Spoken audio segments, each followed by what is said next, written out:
So in summary, this is another good performance review. Yes, it's actually my third good performance review in a row. As such, I was hoping you could tell me when I can expect promotion, as you haven't mentioned it. How do you mean? Well, in the previous appraisal system, there was a question, something like, is this person ready for promotion now or in 12 months' time, etc. Just because we've got this new performance review process and the question's been taken out, doesn't mean people like me don't deserve promotion. And I'd have thought after 3 good appraisals in a row, I'd be eligible.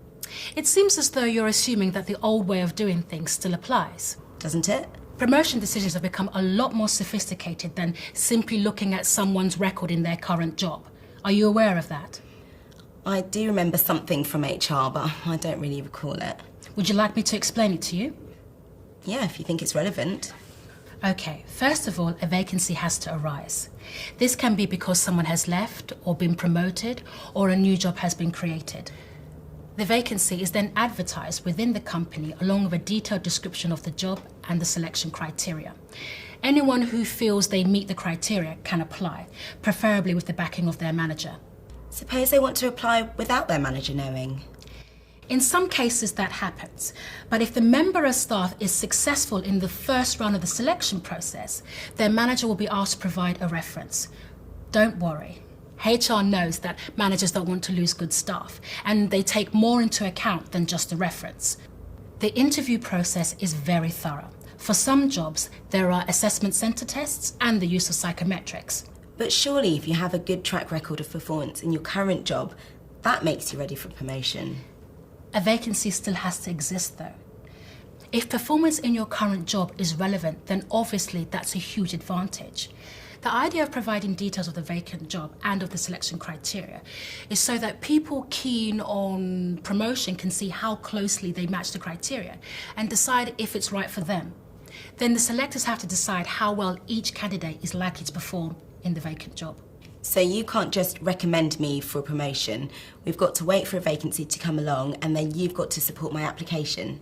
Which I'd be happy to do. I don't want to lose you, but neither do I want to stay in a job that gradually demotivates you. That's no good for anyone. So how do I make sure I'm ready when a good vacancy does come along? The job you're doing at the moment is a tough one, and your development over the past couple of years has been aimed at helping you perform it well. You've got the right competencies for this job. What we can do now is to identify what kind of jobs you'd like to go into and the competencies you'll need for that. But how can we do that when we don't know what vacancies are going to come up? We'll exclude the kind of jobs you know you don't want and look at the knowledge and skills and so on needed for the kind of jobs you might want to do.